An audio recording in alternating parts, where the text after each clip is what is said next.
Mm-hmm. All right, this is the way you guys change yours. Easiest way to do is if you run something upstairs because you don't want to open this under pressure. There is a red pressure valve up here that you can push. That's one way of doing it. I usually like to just leave a kitchen sink running very lightly. I put up here in and out. This is the way your water flows. Okay, so when you come down to change it, you shut this one off first. If you have something open upstairs, they'll take the pressure off. You just wait a couple seconds. Or, like I said, you can push that there. Then you turn this one off. Now you're isolated. You have a main shutoff over there that you don't have to touch because these are also main shutoffs. So once you're isolated and the pressure's off, you take the wrench here, and it's the same thing, righty tighty, lefty loosey. And just loosen up a little bit. Take your bucket, put it under here. As you got the cement here, that's going to be kind of awkward. Because as you drop it, it kind of gets a little heavy because now it's filled with water. It's not now, but it will be when you do it. And now you just untighten it. And what I do is once you get to this part, it's going to leak out. You let it leak out a little bit. But from here, kind of anticipate it dropping. So just little turns and kind of hold up at the same time.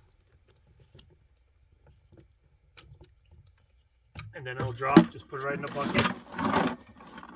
If you have another bucket here, it might help because what I do is I'll just take it and pour some of the water out. Then you take this one out. And now you're going to be filled with that orange goop and all of that kind of stuff that's in there. You can wipe it out with paper towels. At any time you can turn the in on and you have water here. So you can hold it underneath and get a little bit of water and just keep using your bucket to get it clean. Then you take your new filter, you drop it in. There's a nipple at the bottom for these. And there's a nipple up here and it kind of fits in.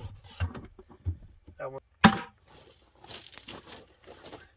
You can also, there's two O-rings. There's one here and there's one up top. If you take a little Vaseline or something, because this one up top sits like freely in the groove, so just make sure it's in there good.